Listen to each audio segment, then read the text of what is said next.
गुरुर्विष्णू गुरुर्देवो महेश्वरा गुरु साक्षात परब्रह्म तस्मै श्री गुरुवे नमः.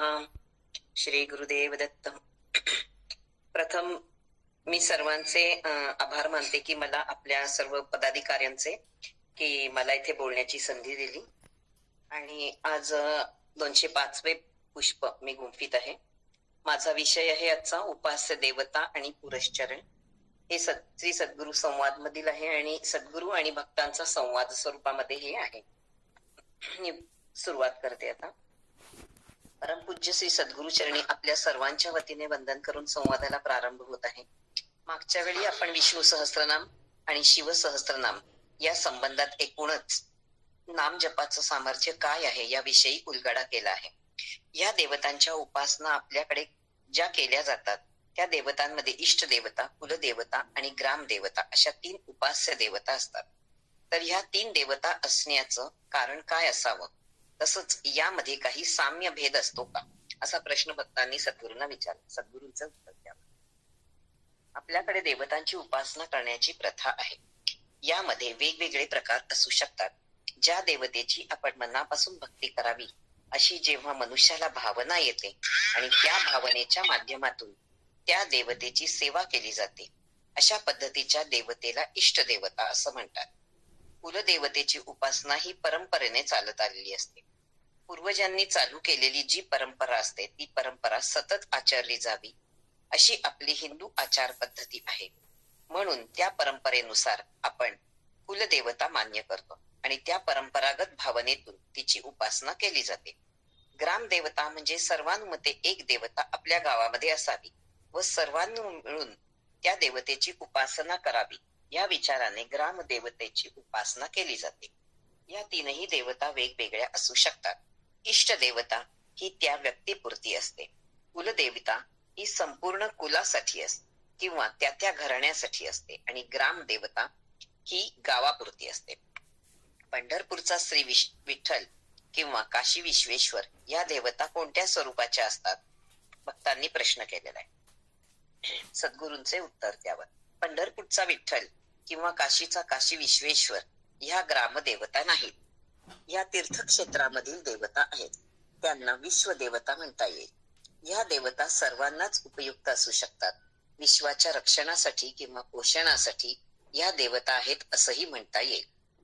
पुढील प्रश्न. आता इष्ट किंवा कुल किंवा ग्रामदेवता यांच्या उपासनेमध्ये जर खंड पडला तर त्यामुळे काही अरिष्ट संभवते का? सद्गुरूंनी त्यावर उत्तर दिले. इष्ट देवता, कुलदेवता किंवा ग्रामदैवत यांच्या उपासनेत जर खंड पडला तर अरिष्ट वगैरे काही संभवत नाही. पण शक्यतो खंड पडू देऊ नये याची काळजी मात्र घ्यावी लागते.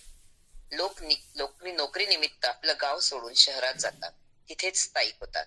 ग्रामदेवतेची उपासना करणं त्यांना शक्य नसतं. पण दरवर्षी ते ग्रामदेवतेच्या उत्सवाला जाऊ शकतात व यथाशक्ती आर्थिक सहभाग घेतात. गावी स्थिर राहिलेल्यांनी ग्रामदेवतेच्या बाबतीतही कोणीतरी त्यांची पूजा अर्चा करावी. खंड पडला तर देवता त्रास देतात असं जे बोललं जातं त्याला फारसा काही अर्थ नसतो. या गोष्टी केवळ भावनेपोटी बोलल्या जातात, त्याला फारसं महत्व देऊ नये. प्रश्न. राम किंवा कृष्ण यांच्या बाबतीत काही ठिकाणी म्हटलं आहे की राम हा राजपुरुष आहे म्हणून त्याची भक्ती दास्य भक्तीच्या रूपात करता येते किंवा कृष्णाची भक्ती मात्र विविध रूपात करता येते. उदाहरणार्थ अर्जुनाचा सवंगडी म्हणून सख्य भक्ती, तसंच बाळकृष्ण किंवा गोपीकृष्ण तसेच योगेश्वर कृष्ण अशा विविध रूपांमध्ये त्याला भजता येतं. तर हा विचार कितपत प्रस्तुत आहे? सद्गुरूंनी त्यावर उत्तर दिले. राम आणि कृष्ण या भक्तींमधील हा जो विचार मांडला आहे हा विशेष विचार म्हणता येणार नाही. दास्य भक्ती करावी असं जरी असलं तरी त्याला विशेष स्थान कुठं दिलेलं नाही. समजा दास्य भक्ती केली नाही आणि सख्य भक्ती केली किंवा तपसाधनेने भक्ती केली तरी त्यात विशेष काही फरक पडत नाही किंवा चूकही नाही. राम हे कुलदैवत सुद्धा आहे आणि ते कुलदैवत असल्यामुळे भक्तीच्या प्रकाराला फारसं महत्व नाही. भक्ती ही फक्त श्रेष्ठ भावनेने केली जावी एवढंच महत्वाचं आहे. प्रभू श्री रामचंद्र वनवासात तेव्हा अनेक ऋषीमुनींच्या आश्रमात ते गेले होते. लॉक करू नकोस. तेव्हा ऋषी मुनींना रामरायांना आलिंगन द्यावे अशी सात्विक भावना झाली. त्यावर रामरायांनी ऋषी मुनींना कृष्ण अवतारामध्ये मी तुम्हाला आलिंगन देईल असं सांगितलं होतं. याचं कारण असं की आलिंगन जर दिलं गेलं तर राजाचं राजे पण राहत नाही. राजाचं राजभूषण राहावं, तो जनकल्याण करणारा असावा. त्याने क्षत्रिय धर्माचं पालन करावं, कारण राजा हा कितीही श्रेष्ठ असला तरी धर्माच्या मर्यादा सांभाळण्यासाठी ऋषी मुनींना तो आलिंगन देऊ शकत नाही. म्हणून कृष्ण अवतारात मी तुम्हाला आलिंगन देईन आणि वचन पूर्ण करीन असा त्याचा अर्थ आहे. कृष्णावतारात ऋषी मुनी वृंदावनातल्या गोपींच्या रूपाने अवतरले होते. कृष्ण, आता प्रश्न आहे, कृष्ण हा योगेश्वराच्या अवतारामध्ये किंवा गीता सांगणाऱ्या भूमिकेमध्ये आल्यानंतर काय फरक पडतो? कृष्ण हा राजा म्हणून आलेला नव्हता.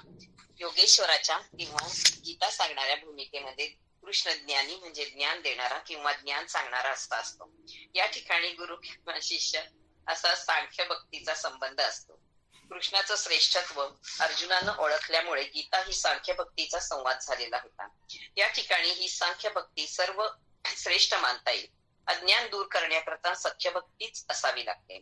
शिष्याचं अज्ञान दूर करण्याकरता जसं शिष्याची जिज्ञासा कशी आहे हे पाहून जिज्ञासा वाढवण्याकरता सख्य भक्तीच्या मार्गाने गेल्यास सांगणाऱ्यालाही ते सोपं जातं. सख्य भक्तीमध्ये ज्ञान सांगताना भाषा सोपी असावी लागते. जिव्हाळा उत्पन्न व्हावा लागतो. तसंच जवळीक निर्माण होणं आवश्यक असते. असं म्हटलं जातं, प्रश्न विचारलाय भक्तांनी की असं म्हटलं जातं की रामाचे भक्त हे फक्त रामदास म्हणजे रामाचे दास असू शकतात, तर मग मारुतीला काय म्हणता येईल? मारुती हा दास्य भक्तीचे प्रतीक आहे, म्हणून तो श्रेष्ठ प्रतीचा रामदास म्हणता येईल. म्हणून समर्थ रामदास हे मारुतीचे अंशावतारच आहेत. हे मानवी रूप धारण करून आलेले आहेत. रामायणाचं वाचन करताना एक पाठ वाचणाऱ्यांच्या समोर मोकळा ठेवलेला असतो, तो मारुतीसाठी ठेवतात. हे परंपरेच्या भावनेतून फक्त मानलेलं आहे. प्रत्यक्षात मारुती येऊन बसत नाही, पण ही भावना महत्वाची आहे. प्रश्न, कृष्ण आणि अर्जुन यांचं नर आणि नारायण हे नातं काय आहे? उत्तर, सद्गुरूंनी दिलेलं उत्तर, नर हा पूर्ण पुरुष आहे. पूर्ण पुरुषाचं लक्षण म्हणजे त्या पुरुषाला स्तन नसणं, स्त्रीत्वाचा एकही भाग ज्यामध्ये नाही त्याला पूर्ण पुरुष म्हणतात. आणि नारायण हे तेजाचं रूप आहे, म्हणून पुरुषांनी पूर्ण तेजाची उपासना करावी. प्रश्न, समर्थ रामदासांनी 12 वर्षे सूर्योपासना केली. नदीमध्ये उभे राहून गायत्री पुरश्चरण केलं, तर ह्याचं प्रयोजन काय? सद्गुरूंनी उत्तर दिले की आपल्या शरीरामध्ये पूर्ण तेज यावं लागतं, तसेच ते साठवावं लागतं. ते तेज साठल्यावर मग ज्ञानाचा उदय होतो. तेज प्राप्त झाल्याशिवाय ज्ञानाचा उदय होत नाही. प्रश्न, इतर संतांनी गायत्रीचं पुरस्चरण केलेलं नव्हतं, त्यांच्याबाबत काय म्हणता येईल? त्याच्यावर उत्तर दिलंय, इतर संतांनी गायत्रीचं पुरस्चरण केलेलं नव्हतं कारण त्यांना तो अधिकार नव्हता. अधिकार हा परंपरेने दिलेला असतो. तसा अधिकार नसेल तर ते पुरस्चरण करता येत नाही. व्रतबंध नसल्यामुळे निवृत्ती, ज्ञानेश्वर, सोपान या भावंडांना हा अधिकार नव्हता. तुकारामांनाही नव्हता. एकनाथांनी सर्वस्व विठ्ठलाला वाहिलेलं असल्यामुळे स्वतंत्र नारायणाची पूजा त्यांनी केलेलीच नाही. रामदासांच्या बाबतीत जर विचार केला तर ते ईश्वर स्वरूपाची पूजा करत होते, ती मानत होते. त्यामुळे त्यामध्ये त्यांना प्रत्यक्ष गुरु सुद्धा भेटू शकले होते, गुरु दिसू शकले होते. रामदासांना तेजरूपात उपासना करत असताना जे दर्शन झालं ते रामाच्या आकाराचं स्वरूपाचं झालं होतं. पुढे तेच गुरु म्हणून मान्य झालं. रामाच्या मुखातून त्यांना श्रीराम, जयराम, जय जय राम हे मंत्र मिळालेला आहे. प्रश्न, आता तुकाराम महाराजांना स्वप्नामध्ये गुरु मिळाले होते. त्यांना रामकृष्ण हरी हा मंत्र गुरूंकडून मिळाला होता. पुन्हा गुरुदर्शन मात्र घडलं नाही. या संबंधी काय सांगता येईल? उत्तर, स्वप्नामध्ये गुरु भेट होणं किंवा गुरु मिळणं हे असू शकतं.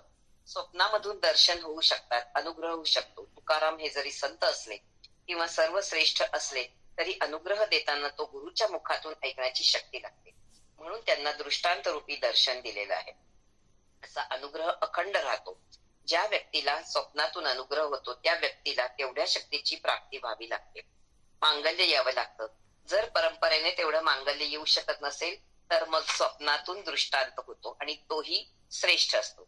तुकारामांनी प्रत्यक्षामध्ये विठ्ठलाला गुरु मानून पुढे जे सगळं लेखन केलं किंवा अनुभूती घेतली या गोष्टीचं किंवा स्वप्नातील अनुग्रहाचं जे नातं असतं ते म्हणजे जवळजवळ प्राप्त झाल्यासारखंच असतं.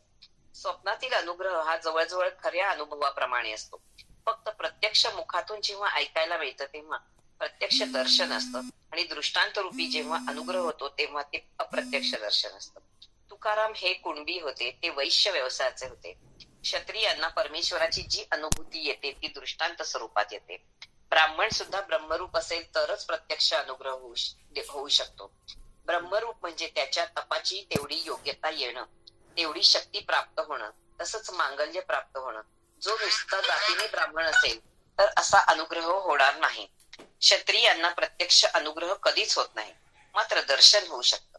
शिवाजी महाराजांना रामदास स्वामींचा अनुग्रह मानवी रूपानं लाभला. प्रश्न, ध्यानासाठी आपण एखादी मूर्ती घेतो तसं रामदास स्वामींनी प्रत्यक्ष सूर्य हे तेजरूपच घेतलं, तर ध्यानासाठी निरंजनातील ज्योत घेतली जाते हे त्या तेजाचं प्रतीक समजायचं का? उत्तर, निरंजनातील ज्योत ही ध्यानासाठी घेतली जाते, कारण ज्योत हे तेजाचंच प्रतीक मानलं जातं. मूर्तीचा आणि ज्योतीचा परिणाम एकच असतो. या ध्यानामध्ये आत्मिक किंवा मानसिक स्थिती ही अति उच्च अवस्थेला जाऊ शकते. ही स्थिती एकाग्रतेमुळे येते. सूर्याची उपासना किंवा आणि ज्योतीची उपासना यात बरंच साम्य आहे. तरीही सूर्याला मोठं मानलं जातं. याचं कारण असं की तो सगळ्या जगाला प्रकाश देतो. सूर्य जगाला प्रकाशित करतो आणि त्यामुळे प्राप्त होणारी जी शक्ती आहे ती प्रचंड असू शकते. म्हणून ज्योत ही त्या तेजाचंच रूप असलं तरी प्रमाणामध्ये भेद आहे. प्रश्न, सूर्यकोटी समप्रभ हे गणेशाचे जे वर्णन आहे ते कशा अर्थाने घ्यायचं? उत्तर, सूर्यकोटी समप्रभ हे जे असं गणेशाला म्हटलं आहे ती गणेशाची स्तुती आहे. संबंध तेजाची धारणा या मूर्तीमध्ये आहे.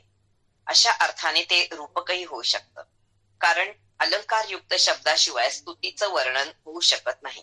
विश्वरूप दर्शनामध्ये मात्र दिवी सूर्य सहस्रस्य भवेत युगपदुत्थिता म्हणजे आकाशात एकाच वेळी 1000 सूर्य एकदम प्रकाशमान व्हावेत असं तेजाचं जे वर्णन आहे हे साक्षात त्याचं वास्तव स्वरूप आहे.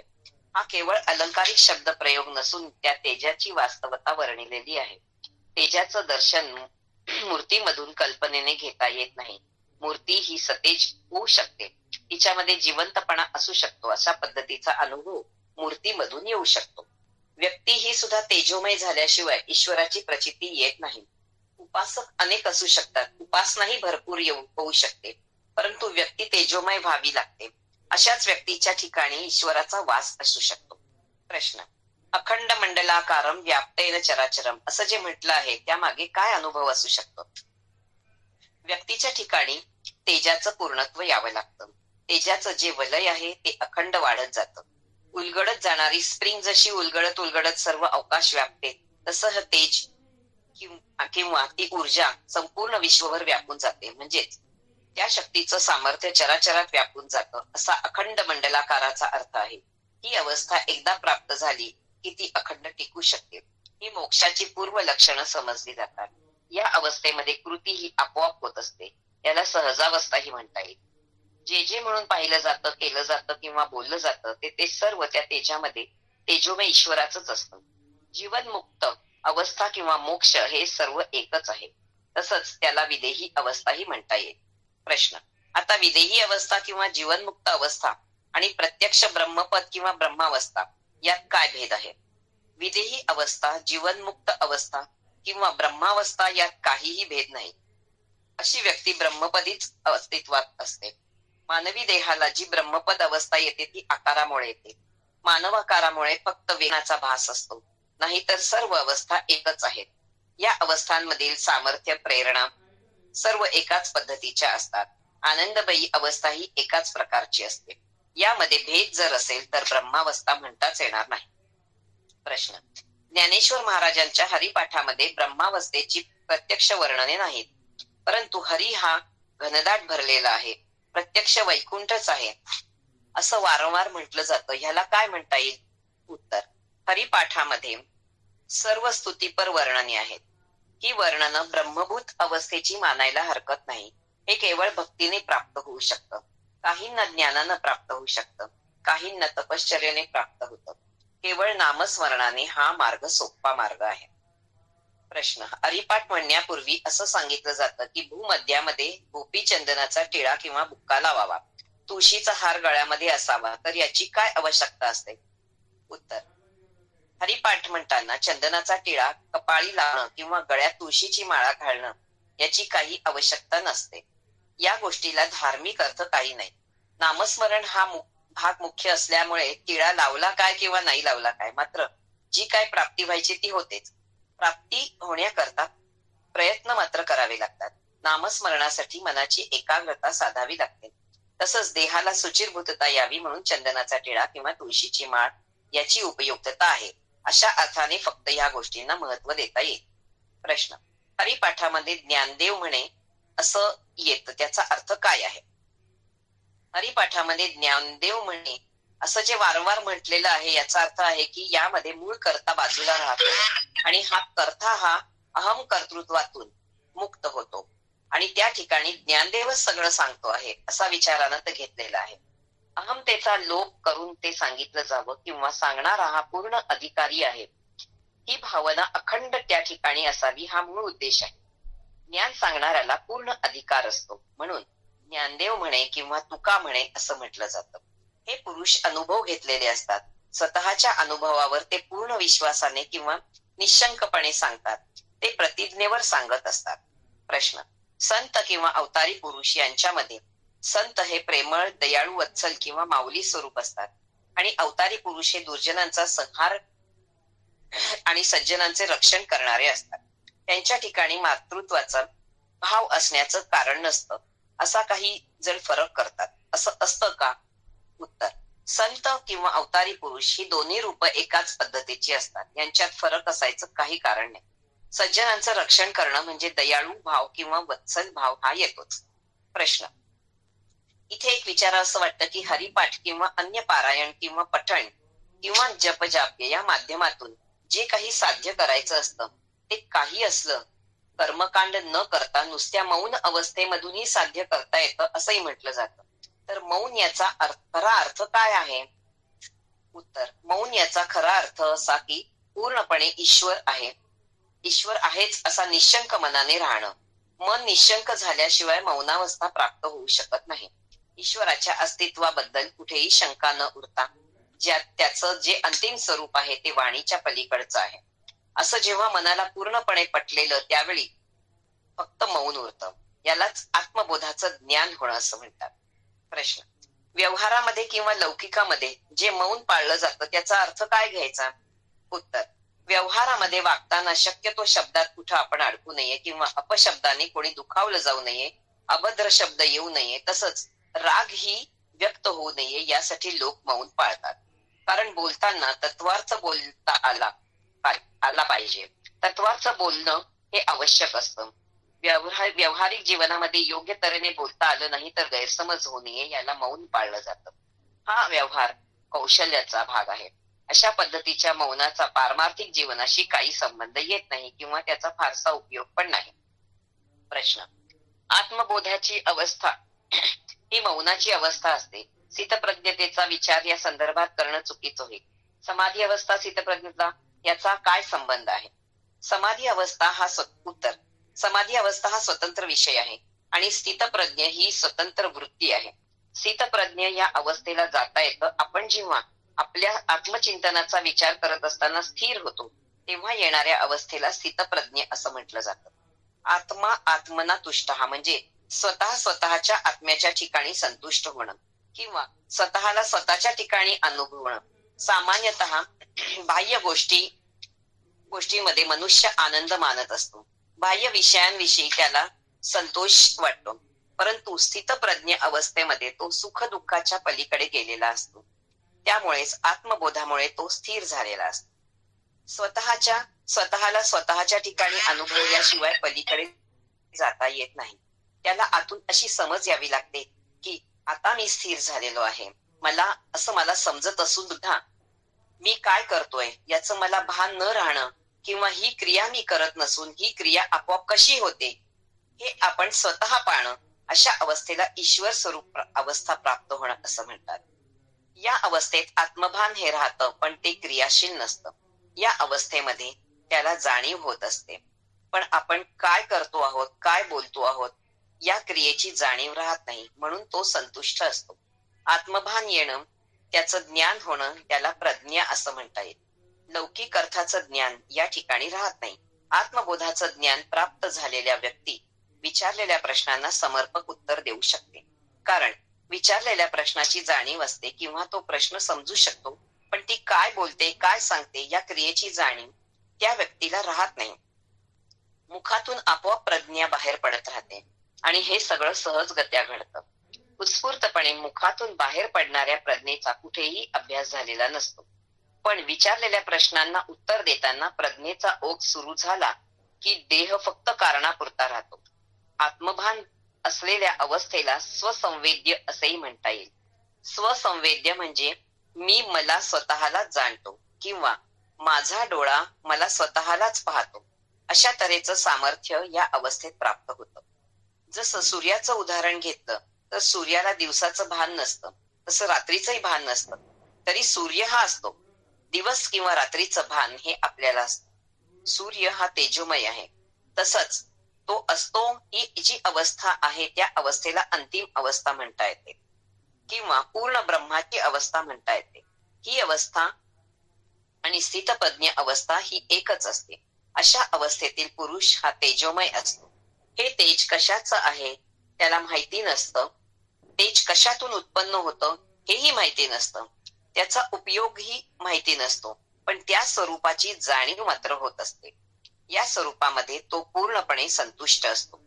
मूळ जे सच्चित आनंद असे जे रूप म्हणतात ते ह्याच स्वरूपाला म्हणतात. मूळ जे सच्चित आनंद हे काही वेगवेगळं नसतं.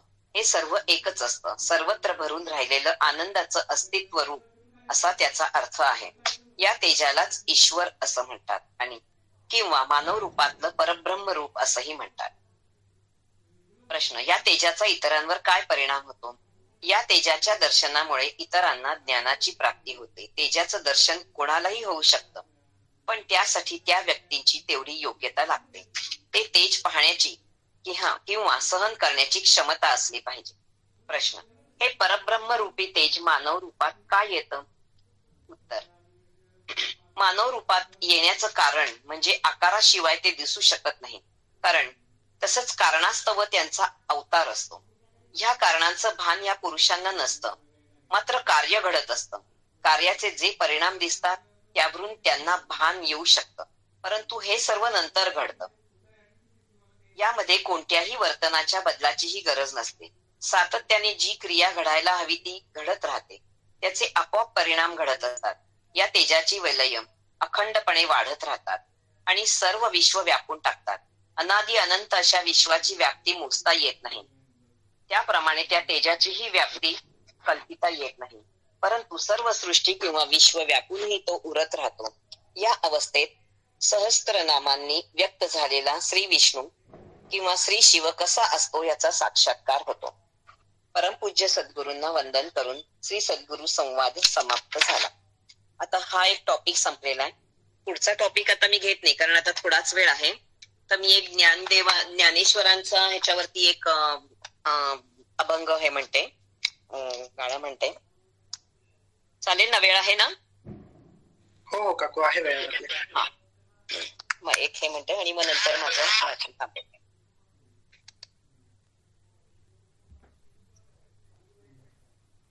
अरे अरे ज्ञाना झाला सी पावना, अरे अरे ज्ञाना झाला सी पावना.